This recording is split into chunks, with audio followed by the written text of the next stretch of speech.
أعوذ بالله من الشيطان الرجيم بسم الله الرحمن الرحيم.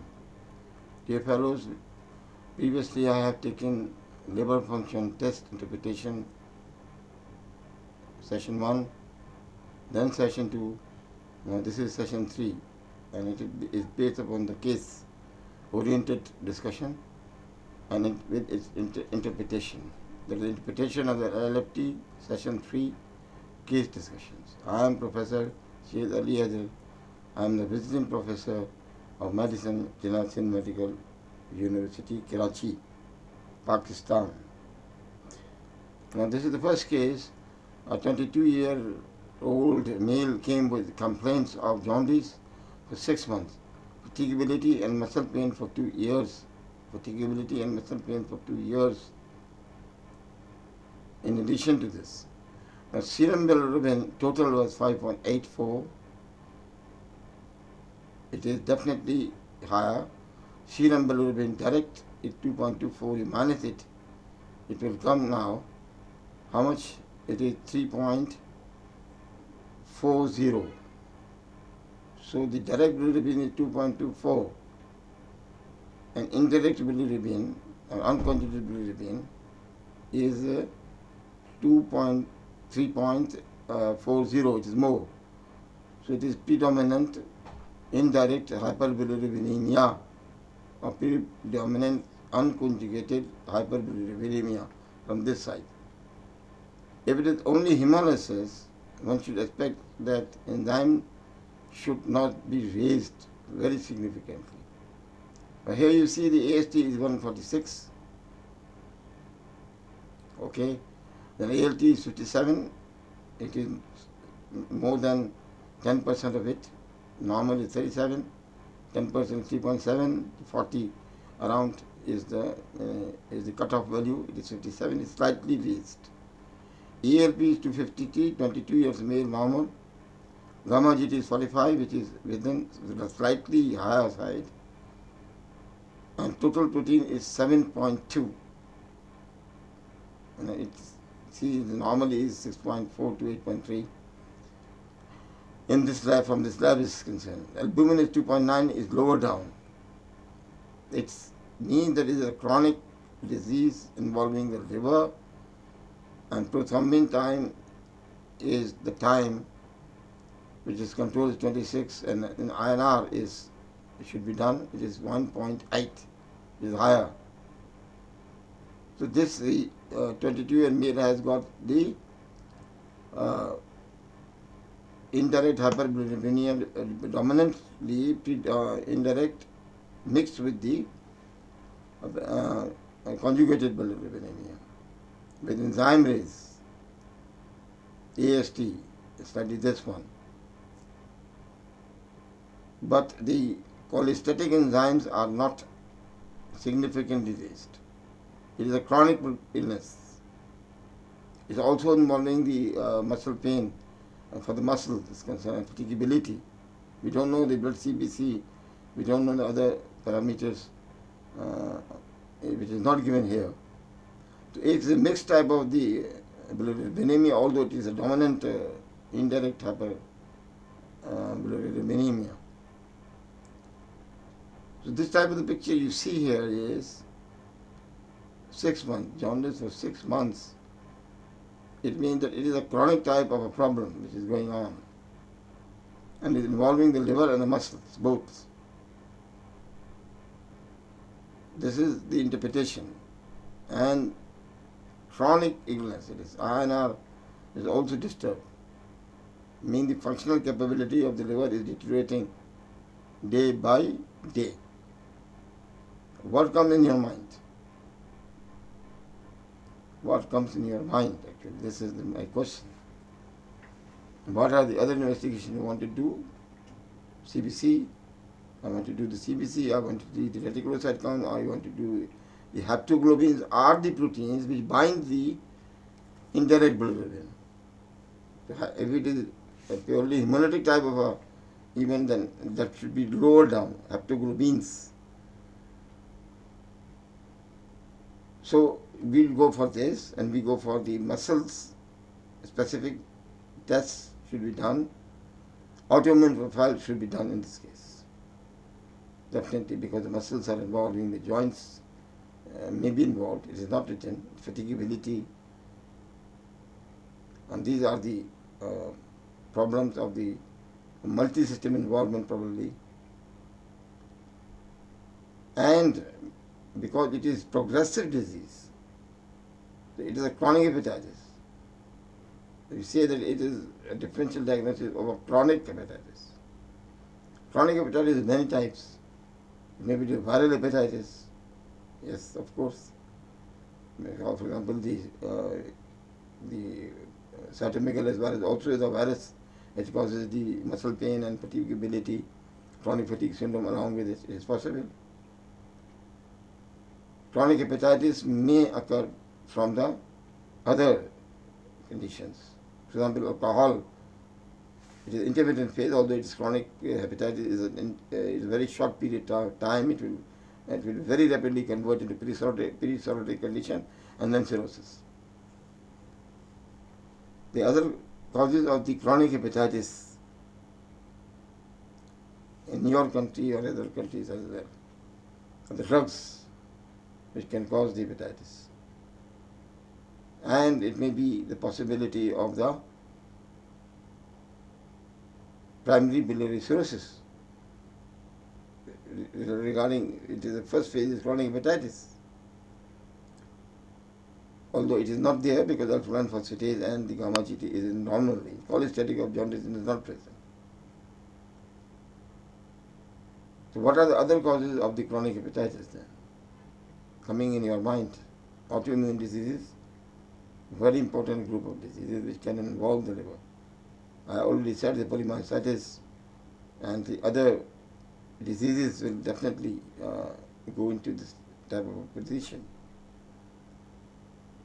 Alcohol, I will say that it is also included, should be included definitely.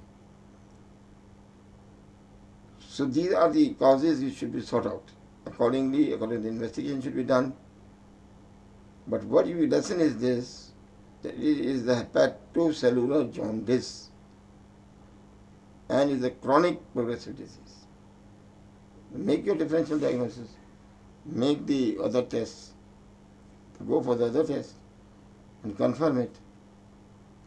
The other case is that a 19-year-old female with history of chicken pox, 8 months back, chicken pox, varicella zoster virus, it is viral, developed jaundice, chicken pox, developing jaundice, pale stool and pruritus gradually. 8 months back she has chicken pox, whether it is related with the liver or not. You see, let me see, it may be a dodging type of a statement. And now here the serum bilirubin total is 32.7, direct is 27.5, minus it is about 15 point something. Around 14 or 15 is the indirect, unconjugated. It is the dominant or dominant type of the conjugated hyperbilirubinemia. यहाँ पे रुकिए and see whether it affects the enzymes. AST, yes, 181. Higher, its normal value is 40. ALT 65. It is increased also, but not much. AST is more than ALT. Okay, this is a very, very interesting situation. ALP is 914. With this 914 higher, gamma GT is 34, is also raised. So cholestasis is there with destruction of the liver cells and a mixed type of the, again I will say, it is the picture which is shown here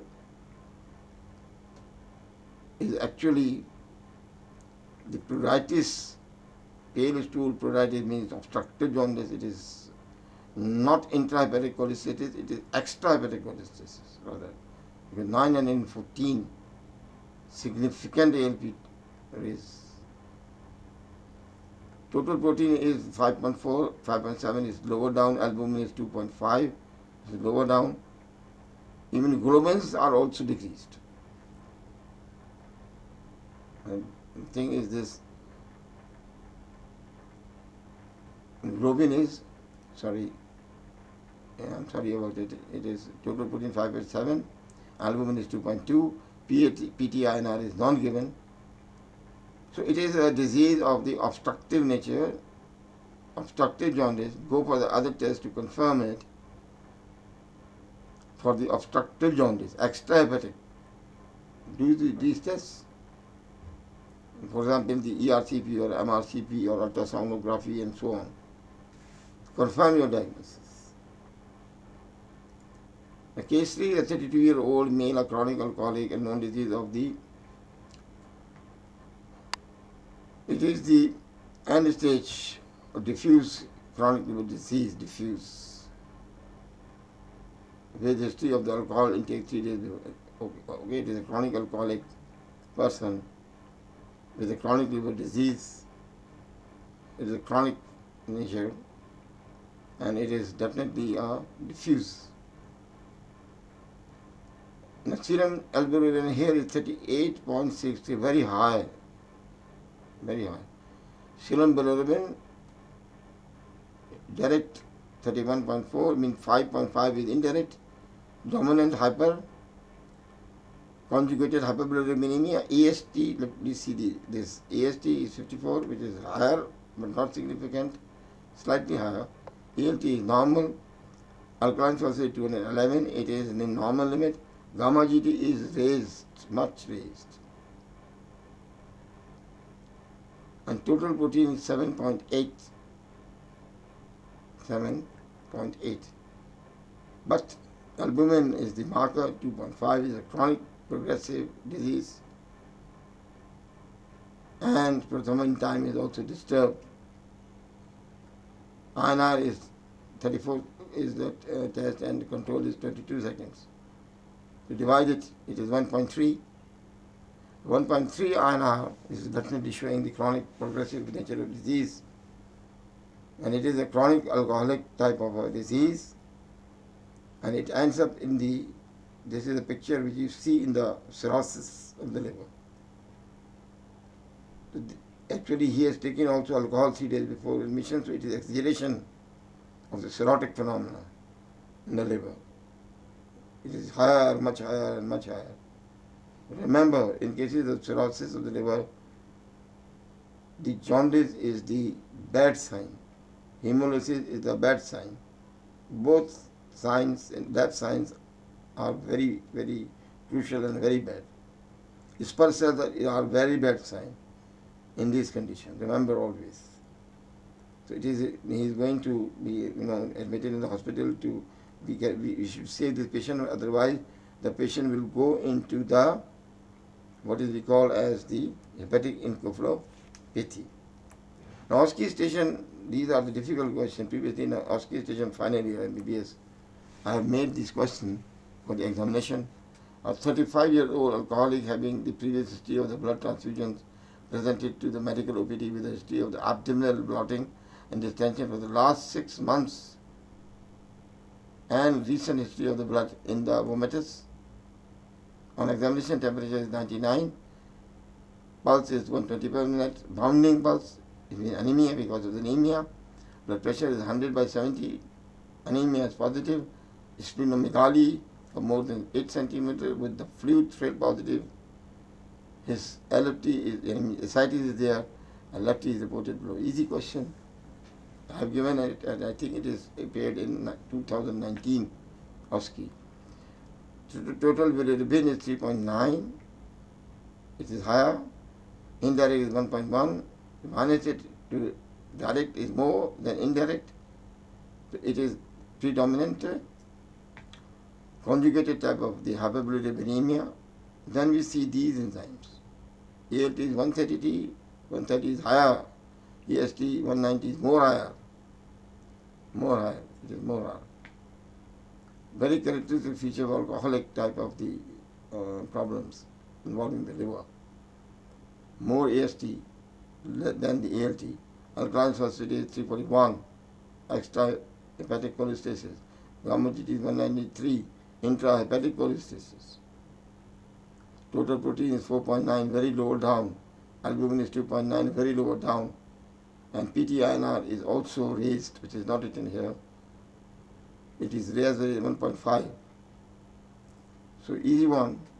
So it is the post-hepatic jaundice, obstructive in nature, intrahepatic and the extrahepatic cholestatic cholestasis evidence is seen, and we go for the other investigations related to CBC and urea creatinine electrolyte, serum ammonia levels, and so on and so forth.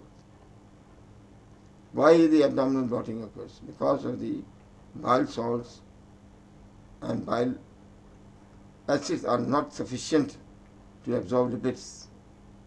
Remember this thing. That is why he has got blotting, and there is also has got the varices, esophageal varices evidence was there. The portal vein should be, pressure should be raised here. Portal hypertension. So go for the ultrasound and see the caliber of the portal vein. It should be less than 1.4 centimeter. Ascitic evidence, ascitic fluid should be taken out to see whether it is transudate and exudate. Go for the SAG, and you can reach the diagnosis without going for the liver biopsy.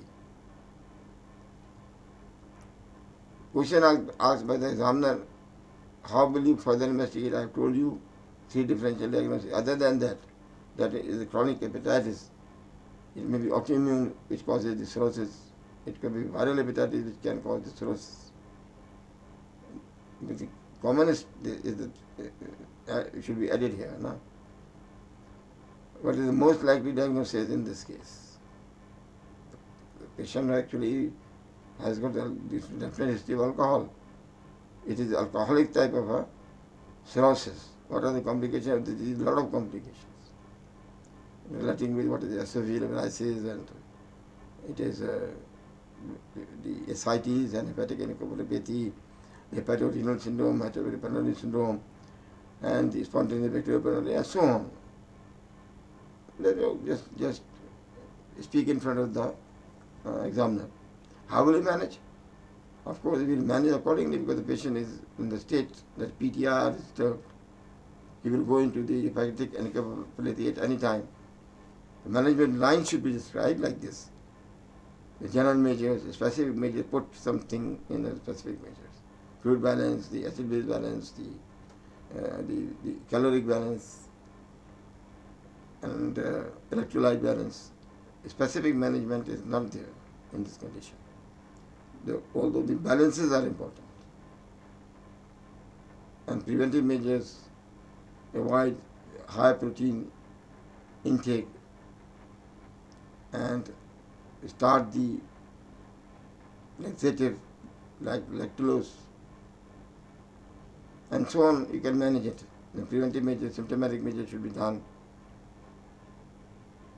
and you go for the surgical measures as concerned. Yes, this is possible because the portal hypertension is there. As the end stage of the liver disease, you go for the liver transplantation. Otherwise, the bridge is another one.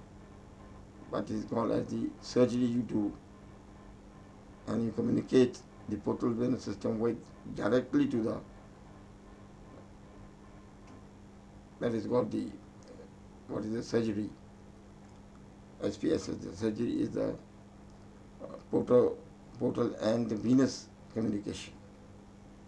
I will discuss it later on. Two session was a 34-year-old lady presented with fever off and on and polyarthralgia with malar fracture in 3 months.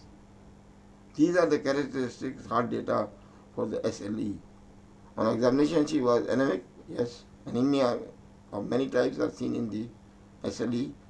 Jaundice occurs because of the definitely involving the liver as autoimmune hepatitis, with significant hepatosplenomegaly because of the portal hypertension leading to pre-cirrhosis or cirrhosis. LFT done. Actually, they wanted to do this. The total bilirubin is 4.5 higher, direct is 1.2, you will minus it. You minus it, you will find that is more indirect is seen. Hemolytic jaundice, autoimmune hemolysis jaundice is there in this case. On the liver, ALT 50, AST 20, not significantly raised, gamma GT 54, not much raised. ALP, alkaline phosphatase, is in normal range. It is actually the autoimmune hepatitis which is in the progress, but the diagnosis should be immune hemolysis, autoimmune hemolysis. We will discuss later on in detail. The total protein is 9.5, is higher. So the common चाहिए, but it is more. You remember the globins are raised in the autoimmune disturbed, the autoimmune system is disturbed. Or the albumin is 3.6. So globins minus it is higher side, very high. You see this type of a picture also in other, for example, in multiple myeloma, where the globins are more. PTR is 0.9, it is normal. It is not chronic progressive disease. Established autoimmune hepatitis has not occurred. It is autoimmune hemolysis. So these were the questions, what are the type of the jaundice and had. Clearly it is a pre-hepatic hemolytic jaundice. Differential diagnosis, go for it. There are other causes as well which causes the hemolysis. Give different diagnosis, unlimited. Everything can be possible. Hemoglobinopathies and vitamin B deficiencies and coming to the other hemolytic conditions like spherocytosis, hereditary spherocytosis, leptocytosis or phala, and enzyme deficiency, like for example, the inside the enzymes, you should evaluate for it, all causing the hemolysis. And then microangiopathetic hemolytic anemia, extravascular, intravascular, etc. You can discuss with the examiner. But other investigations are helpful, all SLE investigations, all investigations related to the liver and other systems like kidneys should also be done. Haptoglobins in this case will be reduced because it is a hemolytic jaundice. It binds the haptoglobins. What is the most likely diagnosis? It is autoimmune hemolysis. Justify because indirect hyperbilirubinemia, the haptoglobins are reduced, we do it, enzymes are not disturbed. Character is that history was given the polyarthritis and malar flush, etc. It indicates that this is most probably the diagnosis. So these are the few cases which I have discussed. Now look at the scenario and do the LFT from above down in this fashion which I have told you. You can reach the diagnosis very well. I hope that this discussion will be helpful in the diagnosing the cause of the jaundice, pre-hepatic, hepatic or post-hepatic, and inshallah we will be discussing the other diseases as well afterwards. Assalamu alaikum wa ma alayna illal bala.